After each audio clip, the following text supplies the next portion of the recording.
আমরা সুন্নি মুসলমান করি হাজার গুণগান, পাক ভারতে ইসলাম হাজার অবদান। এভাবে জাগেন, পাক ভারতে ইসলাম হাজার অবদান। ও ভাই পাক ভারতে ইসলাম হাজার অবদান। আমরা সুন্নি মুসলমান করি হাজার গুণগান, পাক ভারতে ইসলাম হাজার অবদান। ও ভাই পাক ভারতে ইসলাম হাজার অবদান। আসলেন খাজা ভারতবর্ষে প্রচার করতে নবীর দ্বীন। কত কষ্ট করলেন খাজা বাবা মঈনুদ্দিন, খাজা বাবা মঈনুদ্দিন।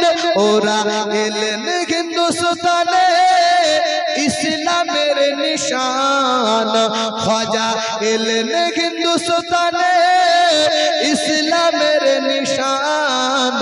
আমরা সুন্নি মুসলমান, বলেন আমরা সুন্নি মুসলমান করি হাজার গুণগান, পাক ভারতে ইসলাম হাজার অবদান।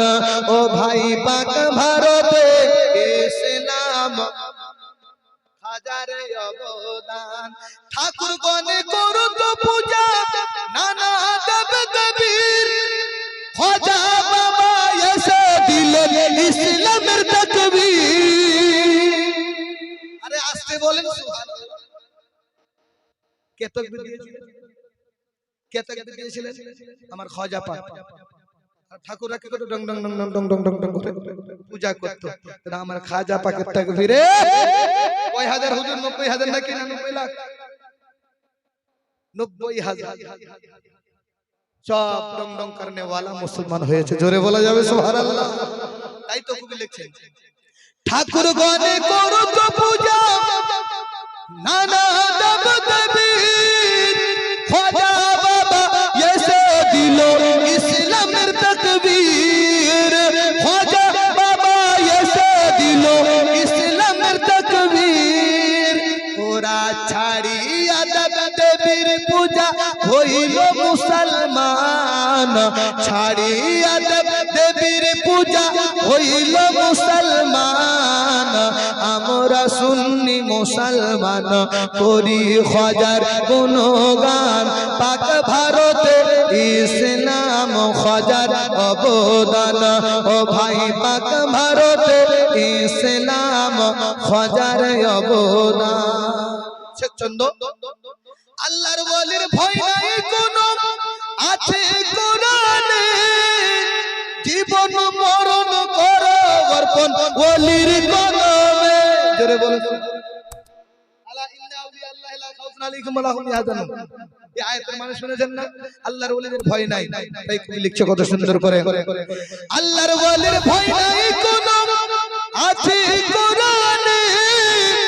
জীবন মরণ করো অর্পণ ওয়ালির কদমে। ও ভাই জীবন মরণ করো অর্পণ ওয়ালির কদমে। অধম নজরুল বলে নবী মিলে গাইলে খাজার শান। অধম নজরুল বলে নবী মিলে গাইলে খাজার শান। আমরা সুন্নি মুসলমান করি হাজার গুণগান, পাক ভারতে ইসলাম হাজার অবদান।